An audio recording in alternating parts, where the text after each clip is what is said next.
उसका इतना जो इतना हम पढ़ते हैं उसी पे इतना ज्यादातर ध्यान दिया जाता है। तो मैं इसके में एक बहुत ही सुंदर कथा सुनाने जा रहा हूँ।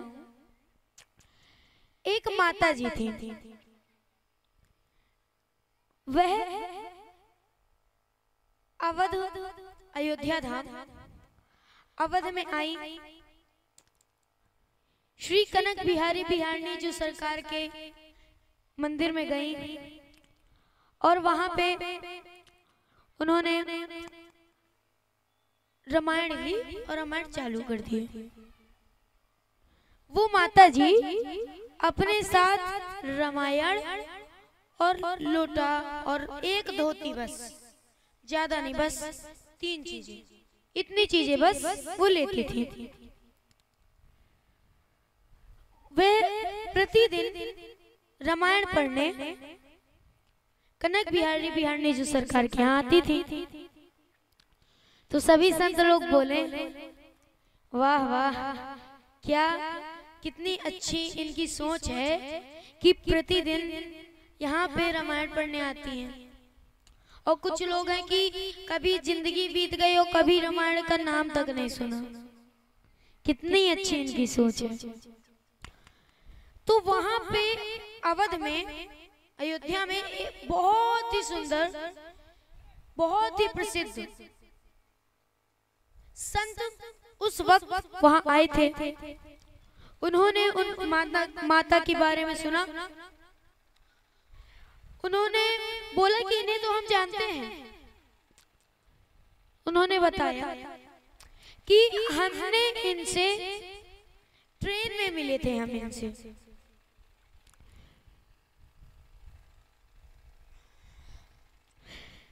ये हमारे बगल वाली सीट में बैठी थी। उन्होंने पूछा, वो जब ली थी, पोथी ली थी रामायण की, तो सोची कि धार्मिक है तो हमें पूछना चाहिए। तो संत ने उनसे पूछा कि माता जी आपका गुरुद्वारा कौन सा है, आपके कौन गुरु हैं? तो जो माता जी थी उन्होंने वो पोथी ली और अपने सिर में जैसे प्रणाम करते हैं किसी चीज को, वैसे पोथी को उन्होंने प्रणाम किया। और फिर वो माता जी बोलती है संत से कि यही मेरे गुरु हैं, यही मेरा गुरुद्वारा है और यही मेरा सब कुछ, यही मेरा जीवन है, रामायण ही मेरा जीवन है।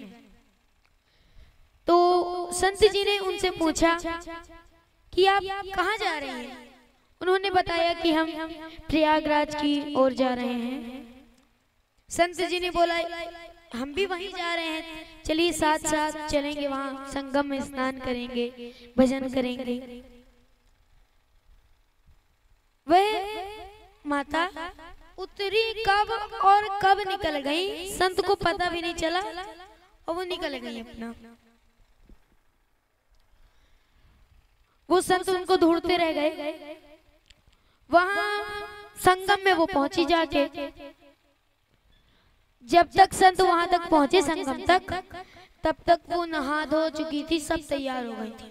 अपना एक बैठकी बिछाई और रामायण रखी, अपना चालू करने वाली थी रामायण पढ़ना।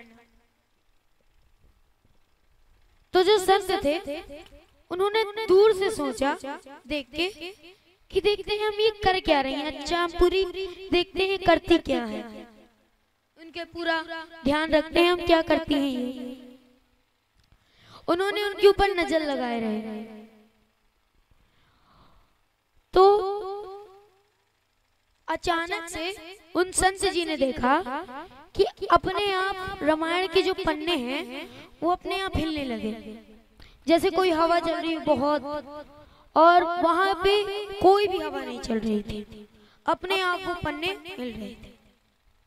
तभी एक भक्त आया, उन्होंने माता जी को एक दोना में थोड़े गुड़ दे दी और जल भी उन्होंने रखा था। जब वो पन्ना हिलने लगे तभी उन संत ने देखा कि उसी रामायण से श्री राम जी और लखनलाल जी साक्षात उस रामायण के सामने खड़े हो गए, साक्षात प्रकट हो गए। वह ये दृश्य देखते ही रह गए और राम जी वो गुड़ जो रखा था वह खाने लगे, लखनलाल जी भी खाने लगे, पानी पिए।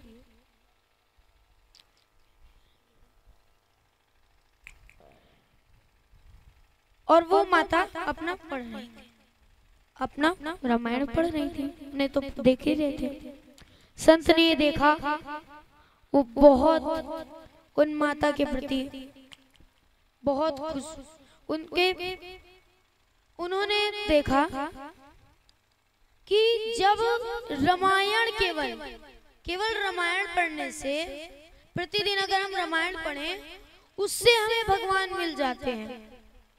और हम संत इतने सालों से भगवान की इतनी घोर तपस्या कर रहे हैं, पर भगवान ने हमें इतने सुंदर, इतने मनमोहक दर्शन कभी नहीं दिए। और ये माता केवल रामायण पढ़ती हैं और इन्होंने इतने सुंदर, इतने मनमोहक दर्शन दे दिए, वे उनकी तरफ देखते ही रह गए। तो इसीलिए बोलते हैं, कभी भी आपने पूर्वजों को या बड़े को देखा होगा तो जरूर बोलते होंगे, रामायण पढ़ा करो, उससे बुद्धि आती है, संस्कार आते हैं।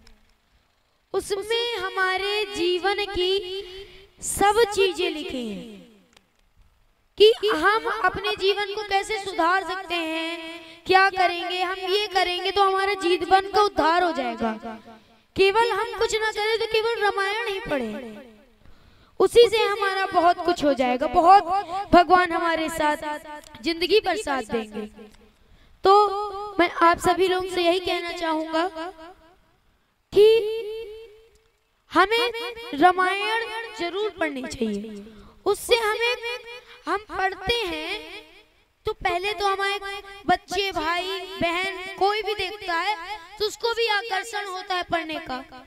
और उसमें एक भी लाइन लिखी, एक भी शब्द लिखा है, वो भी हमारी जिंदगी में क्या पता कब कितना काम आ जाए और हमारी जिंदगी सुधर जाए। तो मैं आपसे यही बोलूंगा